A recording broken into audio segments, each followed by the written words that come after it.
2:25 p.m., severe thunderstorms were located along a line extending from Andes to 7 miles east of Downsville to near East Branch, moving southeast at 30 miles per hour.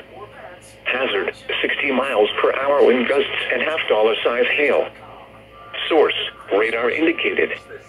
Impact, hail damage to vehicles is expected.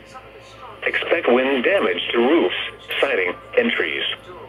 Locations impacted include Delhi, Roxbury, Camden, Andes, Margaretville, Hobart, Fleischmanns, Harvard, Bovina Center, and Artville.